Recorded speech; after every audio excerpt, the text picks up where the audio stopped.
Hello दोस्तों, स्वागत है। आज के वीडियो में हम बात करेंगे सिख साम्राज्य के पतन और ब्रिटिश साम्राज्य के द्वारा कैसे सिख साम्राज्य का विलय किया गया ब्रिटिश साम्राज्य में। इससे पहले हमने जो सिख साम्राज्य का वीडियो शुरू किया है उसमें इससे पहले हमने महाराजा रणजीत सिंह से जुड़े हुए सारे फैक्ट देख लिए हैं। और आज के इस वीडियो में हम आंग्ल सिख जो संघर्ष हुआ था, दोनों जो युद्ध हुए थे अंग्रेज और सिख के बीच में, उसको पूरे देखेंगे। अगर आपने महाराजा रणजीत सिंह का वीडियो नहीं देखा होगा तो आपको आंग्ल और सिख युद्ध अगर आप देखेंगे तो कम समझ में आएगा। अगर एक बार उस वीडियो को देख लेंगे फिर आप जो है आंग्ल और सिख संघर्ष अगर देखेंगे तो आपको अच्छे से समझ में आ जाएगा। इस वीडियो में हम जब महाराजा रणजीत सिंह की मृत्यु हो जाती है उसके बाद क्या बदलाव आया, कैसे जो है दोनों युद्ध शुरू हुए, कैसे जो है सिख साम्राज्य का पतन हुआ, उसका पूरा इस वीडियो में हम देखेंगे। तो चलिए शुरू करते हैं। आप चाहे जिस एग्जाम की तैयारी कर रहे हो, अब एग्जाम में इतना डीपली पूछा जाता है इसलिए अब कोई भी फैक्ट छोड़ा नहीं जा सकता, इसलिए हमारा वीडियो एकदम डिटेल में रहता है। ठीक, तो आप चाहे यूपी पीसीएस की तैयारी कर रहे हो, चाहे इलाहाबाद हाई कोर्ट आरओ या फिर यूपी ट्रिपल एससी किसी भी एग्जाम की, तो आपके हर एग्जाम के लिए यह बेनिफिशियल रहेगा। तो चलिए शुरू करते हैं। तो पिछले वीडियो हमने देख लिया था, इस वीडियो हम क्या देखेंगे कि महाराजा रणजीत सिंह के बाद जो वहां पे सिख साम्राज्य में उथल पुथल शुरू हुआ गया और आंग्ल सिख युद्ध जो शुरू हुए और पंजाब का विलय कर लिया गया जो है ब्रिटिशों के द्वारा, उसके बारे में हम पूरा देखेंगे इस वीडियो में। तो सबसे पहले हम देख लेते हैं पंजाब में अस्थिरता जो शुरू हो गई थी 1839 में से लेके 1843 तक चली थी। तो जब 1839 में महाराजा रणजीत सिंह की मृत्यु हो चुकी थी उसके बाद उनके जो पुत्र थे उनके बीच में लेके विवाद चलने लगा था गद्दी पे बैठने को लेके। तो सबसे पहले 1839 में जब महाराजा रणजीत सिंह की मृत्यु हो गई तो उनके जो पुत्र थे सबसे बड़े वाले खड़क सिंह, 1839 में रणजीत सिंह के सबसे बड़े पुत्र, जो कि वहां पे अपना शासन चलाने लगे, राजा बने। और ये क्या थे कि अफीम के बहुत बड़े आदी थे और अक्षम शासक घोषित हो चुके थे। तो उसके फिर ज्यादा दिन तक ये गद्दी नहीं संभाल पाए। फिर उसके बाद कंवर नौनिहाल सिंह जो 1839 से 40 तक पंजाब में शासन किए, ये खड़क सिंह के योग्य पुत्र थे, मतलब ये ठीक ठाक थे। और लाहौर के हजूरी बाग में लेकिन मेहराब पत्थर गिरने से इनकी मृत्यु हो गई। तो खड़क सिंह के जो बड़े पुत्र थे उनके पुत्र का नाम था नौनिहाल सिंह, जो 1839-40 में बने, गद्दी पर बैठे। फिर उसके बाद खड़क सिंह के योग्य पुत्र ये थे, लेकिन लाहौर के हजूरी बाग में मेहराब, जिसे कि पत्थर कहा जाता है, गिरने से इनकी आपातकालीन जो आकस्मिक मृत्यु हो गई थी। फिर उसके बाद इनके मरने के बाद चंदा कौर जो 1840 से 41 तक, ये कौन थी? नौनिहाल सिंह की माँ थी। कुछ समय के लिए रेजिंट बनी, यानी कि कुछ दिनों तक इन्होंने शासन संभाला। लेकिन उसके फिर 1839 में जो शेर सिंह था, रणजीत सिंह का दूसरा पुत्र था, वो जो है गद्दी हथिया लिया, वो जो है पंजाब की देखरेख करने लगा। तो ये था पूरा प्रोसेस। पंजाब में अस्थिरता थी, महाराजा रणजीत सिंह के मरने के बाद पूरा प्रोसेस था। उनके पुत्र और उनकी वाइफ के बारे में संघर्ष जो चल रहा था वो था 1839 से लेकर 1843 तक। अब हम बात करते हैं महाराजा रणजीत सिंह के जो सबसे छोटे पुत्र थे दिलीप सिंह की। दिलीप सिंह का ही लास्ट में जो है राज्याभिषेक करवाया गया। फिर उन्हीं के इर्द गिर्द जो है पूरा जो सिख साम्राज्य था घूमता रहा। तो सितंबर 1843 में महाराजा रणजीत सिंह के सबसे छोटे पुत्र जो कि दिलीप सिंह को मात्र 5 वर्ष की उम्र में नया महाराजा घोषित कर दिया गया इस उथल पुथल के बीच में, क्योंकि कोई भी योग्य शासक नहीं था और सब अलग अलग से अपने अपने देख रहे थे। तो जो है वहां पे जो मंत्री थे उनके द्वारा जो है दिलीप सिंह जो सबसे छोटे पुत्र थे महाराजा रणजीत सिंह के, 5 वर्ष की आयु में उन्हें ही नया महाराजा घोषित कर दिया गया। और जो है दरबार की जो बागडोर था, साम्राज्य का जो बागडोर था, उनकी संरक्षक जो थी माता थी, कौन? दिलीप सिंह की माता थी महारानी जिंदन देवी, जिसे जिंदा कौर भी कहा जाता था। इनके हाथ में बागडोर चली गई क्योंकि दिलीप सिंह सिर्फ 5 वर्ष की आयु थे, तभी उनको महाराजा घोषित कर दिया गया था। अब जो संरक्षिका इनकी माता महाराजी जिंदन यानी कि जिंदा कौर बन गई, तो इनके अंडर में जो वजीर था, जो पीएम होता था, प्रधानमंत्री, जो सिख साम्राज्य में कौन बना? लाल सिंह बना था। और जो प्रधान जो सेनापति था, सेना का प्रमुख था, तेजा सिंह बना था। ये जो है संरक्षिका जब जिंदन कौर बनी तो उन्होंने वजीर लाल सिंह को बनाया और सेनापति तेजा सिंह के बनाया। इन्हीं का प्रभुत्व मूल रूप था। यही लाल सिंह और तेजा सिंह आगे दोनों चलकर गद्दार साबित होते हैं, जिससे ही कि सिख साम्राज्य का पतन हो जाता है। अभी हम देखेंगे प्रथम आंग्ल जो सिख युद्ध हुआ था और द्वितीय वाले में कैसे जो है सिख साम्राज्य का पतन हुआ। फिर उसके बाद जो है प्रथम आंग्ल और सिख युद्ध की शुरुआत होती है 1845 से 46 तक चला था। ये शुरुआत होती है 45 से और 46 तक चला था। अब इसमें हम देख लेते हैं अंग्रेजों की तरफ से किसका किसका जो कौन कौन लड़ा था। तो उस समय जब प्रथम आंग्ल सिख युद्ध शुरू हुआ तो अंग्रेजों का जो गवर्नर जनरल था इंडिया में उस समय था लॉर्ड हार्डिंग प्रथम। ये था, याद रखना है कि प्रथम आंग्ल सिख युद्ध 1845-46 के टाइम पे गवर्नर जनरल कौन था? लॉर्ड हार्डिंग प्रथम था। और प्रथम आंग्ल सिख युद्ध के दौरान जो कमांडर इन चीफ था उसका नाम क्या था? सर ह्यूग गॉफ नाम था उसका। क्या नाम था? सर ह्यूग गॉफ जो था कमांडर इन चीफ था, और लॉर्ड हार्डिंग लॉर्ड हार्डिंग प्रथम जो है गवर्नर जनरल था प्रथम सिख युद्ध के दौरान। फिर उसके बाद जो है सिख की तरफ से कौन था, तो उस समय सिख के शासक थे प्रथम टाइम पे दिलीप सिंह, जो अपनी माता की संरक्षक थी उस समय में, उनके समय पे वो नाबालिग ही थे, तो उनका संरक्षक कौन था इधर पंजाब में, सिख साम्राज्य का महारानी जिंदन देवी। और गद्दार जो सेनापति थे इनके जिनकी देखरेख में ये युद्ध लड़ा गया था, लाल सिंह और तेजा सिंह, ये दोनों, लाल सिंह प्रधानमंत्री था, मुख्य सेनापति तेजा सिंह था।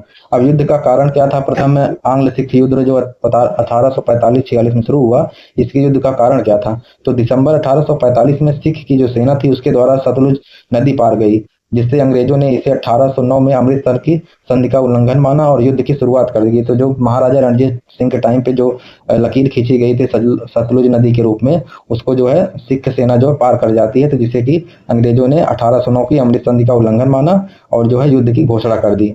फिर उसके बाद क्या होता है, इसी युद्ध के दौरान यानी कि प्रथम आंग्ल सिख युद्ध के दौरान ही जो लड़ाइयाँ लड़ी गई थी 1845 से 46 तक, ये सब लड़ाई आपको एकदम स्टेप बाय सीरियल से याद होना चाहिए। तो इसी के अंदर में 3-4 युद्ध लड़े गए थे प्रथम आंग्ल सिख में, जिसमें पहला युद्ध लड़ा गया था मुदगी का युद्ध अंग्रेज और सिखों के बीच में 18 दिसंबर 1845 में। ये मुदगी के युद्ध में सिख जो वजीर था लाल सिंह ने अपनी सेना को बिना किसी नेतृत्व के मैदान में छोड़कर भाग जाता है, जिससे सिखों को पीछे हटना पड़ता है। ये मुगदी के पहला जो युद्ध की शुरुआत होती है, प्रथम आंग्ल सिख युद्ध मुगदी के युद्ध से शुरुआत होती है, जिसमें लाल सिंह जो मुख्य वजीर था, पीएम था, प्रधानमंत्री था सिख साम्राज्य का, वो छोड़ के भाग जाता है अपने सैनिक को, तो सैनिक भी पीछे हट जाते हैं। फिर उसके बाद जो प्रथम आंग्ल सिख युद्ध में दूसरा युद्ध हुआ, उसी के बीच में 1845-46 में दूसरा युद्ध था फिरोज शाह का युद्ध, जो 21 से 22 दिसंबर 1845 को ही लड़ा गया। ये 18 दिसंबर मुगदी, फिर उसके 3 दिन बाद 21 से 22 दिसंबर 1845 में फिरोज शाह का युद्ध। ठीक, सिख सैनिकों ने अद्भुत साहस दिखाया और अंग्रेजों के हार के कगार पर पहुंचा दिया था। तभी तेजा सिंह जो प्रमुख सेनापति था सिख साम्राज्य का, उसने जानबूझकर टुकड़ियों को हटा लिया और पीछे हटने को मजबूर करने के लिए झूठा आदेश दे दिया, जिससे क्या हो गया, इस युद्ध में भी सिख साम्राज्य के जो सैनिक थे वो पीछे हट गए और हार गए। फिर तीसरा युद्ध जो हुआ था बद्देवाला का युद्ध, ये 21 जनवरी 1846 को शुरू हुआ, जिसमें रणजोध सिंह मजीठिया के नेतृत्व में सिखों ने अंग्रेजी रसद सेना पर हमला करके बढ़त बना ली थी। तो आपको ये तीनों अच्छे से याद रखना है। प्रथम आंग्ल और जो सिख युद्ध हुआ था, मुगदी युद्ध शुरुआत हुई थी, ये सबसे पहले दिसंबर में 18 दिसंबर को हुआ। फिर दूसरे नंबर पे फिरोज शाह का युद्ध हुआ जो 22 दिसंबर 1845 को हुआ। फिर तीसरा युद्ध हुआ बद्देवाला का युद्ध जो 21 जनवरी 1846 में हुआ। और ये बद्देवाला युद्ध में आपको रखना है कि सिखों ने जो है अंग्रेजों की रसद सेना, जहाँ पे उनके सैनिकों का खाना बनता था, उस पर हमला करके सिखों ने बढ़त बना ली थी। फिर उसके बाद जो है एक निर्णायक और चौथा युद्ध लड़ा गया था। 2 युद्ध और लड़े गए थे 3 के बाद। तो निर्णायक युद्ध और लास्ट युद्ध कौन थे, फर्स्ट जो है जो अंग्रेज और सिखों के बीच में युद्ध चल रहा था 1845-46 में, तो चौथा युद्ध था अलीवाल का युद्ध। ये जो है 28 जनवरी 1846 को लड़ा गया और इसमें सर हैरी स्मिथ के नेतृत्व में अंग्रेजों ने सिखों की टुकड़ी को हरा दिया था। तो सबसे पहली बार पूरी तरीके से हरा किसमें, अलीवाल का युद्ध, ये जो कि प्रथम आंग्ल सिख युद्ध के दौरान ही युद्ध चल रहे थे। अब लास्ट जो निर्णायक युद्ध था, उस युद्ध का नाम था प्रथम आंग्ल सिख युद्ध में जो 1845-46 में चल रहा था, उसका नाम था सबराव का निर्णायक युद्ध। ये प्रथम आंग्ल सिख युद्ध के दौरान ही लास्ट युद्ध हुआ था। आपको अच्छे से ये सारे युद्धों को सीरियल वाइज याद रखना, इसलिए मैं बार बार इसको बोल रहा हूं। तो जो सबराव का निर्णायक युद्ध हुआ था, ये 10 फरवरी 1846 को हुआ। सिख इतिहास का सबसे भावुक और भयानक पल था ये युद्ध।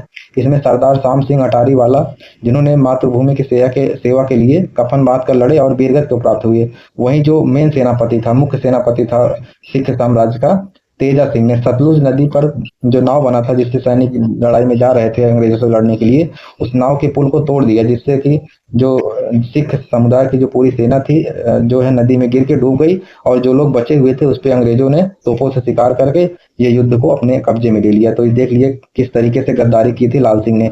इंडिया के इतिहास में जितने भी युद्ध हुए हैं, बिना किसी गद्दारी के कोई युद्ध जो है अंग्रेजों ने जीते नहीं है। तो आप देख सकते हैं कि किस तरीके से अपने ही लोग जो है अंग्रेजों का साथ देके उनके साथ मिल जाते थे। फिर आगे अब देख लेते हैं। अब जब ये युद्ध खत्म हो गया, मतलब प्रथम आंग्ल सिख युद्ध खत्म हो गया, तो कुछ संधियां हुई। प्रथम आंग्ल सिख युद्ध 1845-46 तक चला था। जब युद्ध खत्म हो गया तो लाहौर की संधि हुई। कब हुई? 9 मार्च 1846 को। इस संधि में क्या कहा गया, क्या क्या क्या क्या शर्तें अपनाई गई? तो अंग्रेजों ने सतलुज और ब्यास के बीच का जो उपजाऊ इलाका था, जालंधर और दोआब का क्षेत्र, इसको जो है सिख समुदाय से, सिख साम्राज्य से छीन लिया। पहली संधि ये हुई लाहौर में, जो पहली शर्त रखेगी। दूसरा क्या था? सिखों पर 1.5 लाख करोड़ रुपए का युद्ध का जुर्माना ठोक दिया अंग्रेजों ने। सिखों के ऊपर कितने का? 1.5 करोड़ रुपए। फिर उसके बाद दरबार में केवल 50 लाख ही देगा। तो सिख साम्राज्य का जो दरबार था, दिलीप सिंह जिसके राजा थे, नाबालिग जिसकी माता संरक्षिका थी, उसने सिर्फ 1.5 करोड़ की जगह पे सिर्फ 50 लाख ही दे सकी। फिर उसके बाद और क्या था? बाकी 1 करोड़ के एवज में कश्मीर और हजारा क्षेत्र को अंग्रेजों को दे दिए गए। बाकी जो 1 करोड़ रुपए नहीं दे पाए, तो उसके बदले में उन्होंने कश्मीर और हजारा को अंग्रेजों को सौंप दिया। फिर उसके बाद अंग्रेजों ने कश्मीर को 75 लाख रुपए में राजा गुलाब सिंह डोगरा को बेच दिया था। ये बात अच्छे से याद रखना है। का अंग्रेजों ने कश्मीर को 75 लाख रुपए में किसको बेचा था कश्मीर को? तो उसका क्या नाम था? गुलाब सिंह डोगरा। ये अच्छे से, ये सारे फैक्ट अब एग्जाम में बनने लगे हैं, जो अंदर एकदम इंटरनली जो फैक्ट होते हैं। तो आपसे ये सारे जो एक्सेप्शन मिल जाते हैं, खासकर कश्मीर से लिया हुआ फैक्ट तो पूछा ही जाता है। तो आपको ये सब फैक्ट अच्छे से याद रखना है। फिर उसके बाद हेनरी लॉरेंस को लाहौर के दरबार में ब्रिटिश रेजिमेंट नियुक्त किया गया इस लाहौर की संधि के। तो क्या क्या हुआ? ये सारी चीजें आपको याद रखनी है। इसमें मेन चीज आपको ये याद रखनी है कि अंग्रेजों ने कश्मीर को 75 लाख में राजा गुलाब सिंह को बेच दिया लाहौर संधि के द्वारा, जो 9 मार्च 1846 हुई थी, पहले आंग्ल और सिख युद्ध के बाद। और उसके बाद हेनरी लॉरेंस को लाहौर दरबार में ब्रिटिश रेजिमेंट नियुक्त किया गया था। किसको? Henry Lawrence. ये सारे फैक्ट आपको लाहौर संधि, जो प्रथम आंग्ल सिख युद्ध हुआ था, उसके बाद आपको याद रखना था। फिर उसके बाद एक संधि और हुई थी, जो कि भैरववाल की संधि हुई थी प्रथम आंग्ल सिख युद्ध के बाद, दिसंबर 1846 में ये हुई थी। इसमें क्या किया गया था? जो महारानी जिंदन थी, जो संरक्षिका थी दिलीप सिंह की, जो उस समय राजा बनाए गए थे नाबालिग, उनका निष्कासन कर दिया गया। षड्यंत्र का पूरा झूठा आरोप लगाकर उन्हें संरक्षक पद से हटा दिया गया। अंग्रेजों ने षड्यंत्र की चाल चली और उनके ऊपर आरोप लगा के वो जो सिख साम्राज्य की जो संरक्षिका बनी थी, उनको पद से हटा दिया गया। और 48,000 रुपए वार्षिक पेंशन जो है, पेंशन पर उसने शेखपुरा कहाँ पे भेज दिया गया उनको। ये है, आपको महारानी जिंदन से याद रखना है। फिर उसके बाद पंजाब पर सीधा नियंत्रण। तो शासन के लिए 8 सिख सरदारों की एक रीजेंसी काउंसिलिंग बनाई गई अंग्रेजों के द्वारा, और यह काउंसिलिंग सीधे जो है ब्रिटिश रेजिमेंट के नियंत्रण में काम करने लगी, जिससे क्या हो गया कि सिख जो स्वतंत्रता था, सिख की जो स्वतंत्रता थी, समाप्त हो गई। तो अगर आपसे पूछा जाए प्रथम आंग्ल और सिख युद्ध के दौरान ऐसा कौन सा काउंसिल था जिसकी वजह से सिखों की स्वतंत्रता छीनी गई थी? तो वो क्या था? यह काउंसिल सीधे ब्रिटिश रेजिमेंट के नियंत्रण में काम करने लगी थी और सिख की स्वतंत्रता समाप्त हो गई था। उसका नाम था रीजेंसी काउंसिल, बनाई गई थी किसी अंग्रेजों के द्वारा। ये सब आपको याद रखना है। फिर उसके बाद अब हम देख लेते हैं द्वितीय आंग्ल सिख युद्ध हुआ था। द्वितीय आंग्ल सिख कब हुआ था?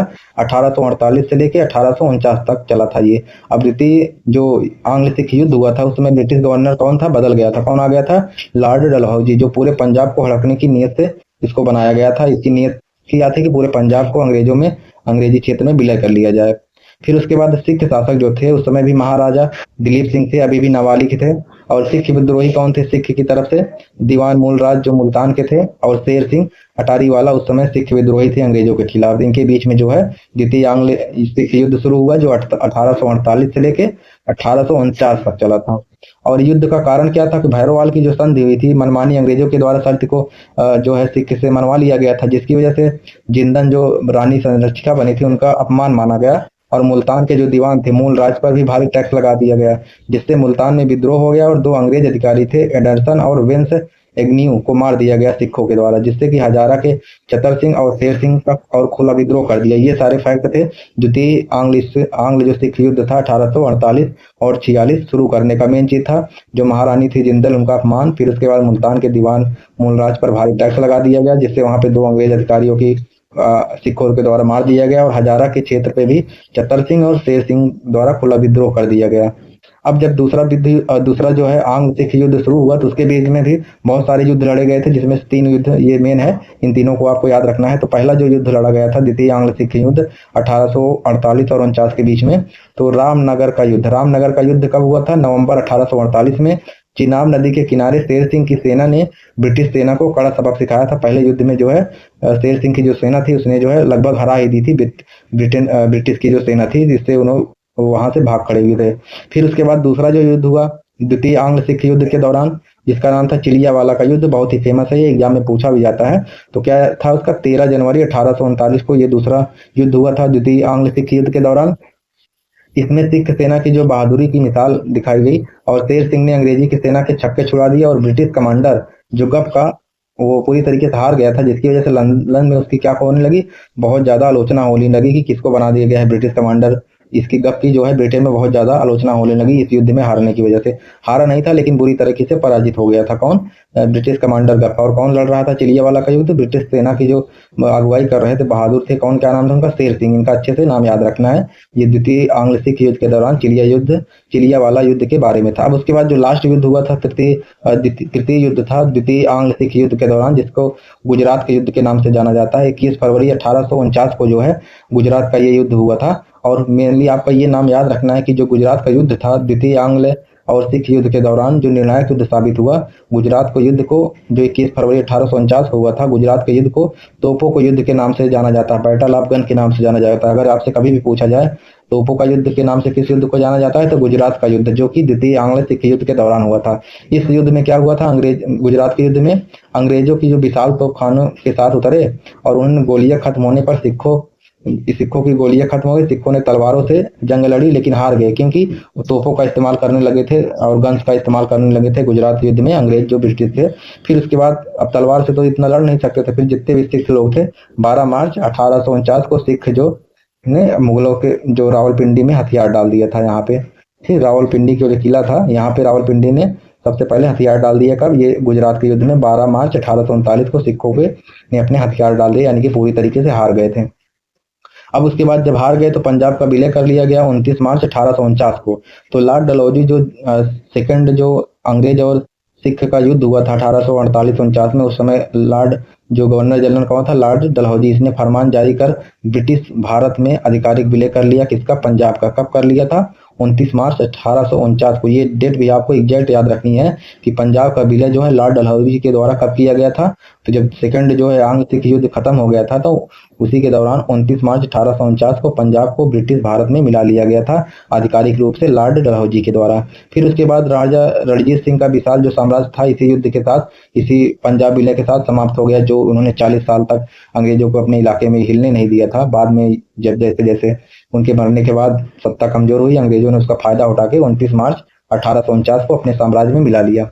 फिर उसके बाद पंजाब पर शासन के लिए 3 सदस्यीय बोर्ड भी बनाई। किसने? डलहौजी ने। जैसे कि सबसे पहले सन हेनरी जो लॉरेंस थे, इनको राजनीतिक और अच्छा मामलों का अध्यक्ष बनाया गया, सन हेनरी लॉरेंस को पंजाब पर शासन करने के लिए। फिर उसके बाद और जो दूसरे थे, जॉन लॉरेंस को राजस्व एवं नागरिक प्रशासन के लिए एक सदस्य की नियुक्ति की गई ब्रिटिश भारत के द्वारा, जो से अंग्रेजों के कब्जे में था। पंजाब पे शासन करने के लिए जॉन लॉरेंस को राजस्व और नागरिक प्रशासन का सदस्य बनाया गया। फिर उसके बाद न्याय और वित्त के लिए उन्होंने चार्ल्स मैंसेल, रॉबर्ट मोंटेगोमरी, 2 लोगों को सदस्य नियुक्त किया। तो याद रखना है, पंजाब पे शासन करने के लिए 3 सदस्यीय बोर्ड बनाया, जिसमें राजनीतिक और अच्छा के लिए सन हेनरी लॉरेंस को बनाया अध्यक्ष, और जो है राजस्व और नागरिक प्रशासन के लिए जॉन लॉरेंस को बनाया, और उसके बाद न्याय और वित्त के लिए चार्ल्स मैंसेल और रॉबर्ट मोंटेगोमरी को बनाया। ये तीनों का नाम अच्छे से याद रखना है। फिर उसके बाद 1853 में बोर्ड समाप्त कर जॉन लॉरेंस को पंजाब का पहला चीफ कमिश्नर बना दिया गया। और ये जो बोर्ड बनाया था पंजाब में 3 सदस्यीय बोर्ड, इसको जो है 1853 में समाप्त करके जॉन लॉरेंस जो राजस्व और नागरिक का प्रशासन सदस्य था, उस जॉन लॉरेंस को पंजाब का पहला चीफ कमिश्नर बना दिया गया। तो आपको इसलिए ये जॉन लॉरेंस का नाम बेहद अच्छी तरीके से आपको याद रखना है कि पंजाब का पहला चीफ कमिश्नर किसको बनाया था? जॉन लॉरेंस को। ठीक। फिर उसके बाद देख लेते हैं महाराजा दिलीप सिंह और कोहिनूर का हीरा क्या हुआ, जो महाराजा रणजीत सिंह को शाह सूजर से मिला था। तो सिंहासन छीन लिया गया। 11 वर्षीय जो बालक थे उस समय दिलीप सिंह को सिंहासन से उतार कर और उनकी माँ से भी उनको अलग कर दिया गया, और डॉक्टर जॉन लोगिंग इनकी देखरेख में रखा गया। तो एक ब्रिटिश जो नागरिक था जॉन लोगिंग, जो है दिलीप सिंह की देख रेख के लिए रखा गया, और इंग्लैंड इनको भेज दिया गया, इंग्लैंड निर्वासन कर दिया गया 1854 में। 40,000 और 50,000 पाउंड यानी कि लगभग 4,005 लाख रुपए वार्षिक पेंशन तय की गई राजा दिलीप सिंह के जो 11 वर्षीय बालक थे, और इनको इंग्लैंड भेज दिया गया, और वहां पे इनको ईसाई धर्म में परिवर्तित कराकर महारानी विक्टोरिया के दरबार में रखा गया। ये था जो महाराजा रणजीत सिंह के सबसे छोटे पुत्र दिलीप सिंह थे, जो कि द्वितीय आंग्ल सिख युद्ध के दौरान इनको जो है सिंहासन से हटा के इनकी देखरेख में जॉन डॉगिंग को रखा गया। 4-5 लाख रुपए वार्षिक पेंशन दे के इनको ब्रिटेन भेज दिया गया, और ईसाई धर्म में परिवर्तन करा के विक्टोरिया के दरबार में रखा गया। ये था महाराजा रणजीत सिंह के छोटे बेटे दिलीप सिंह के बारे में पूरी कहानी।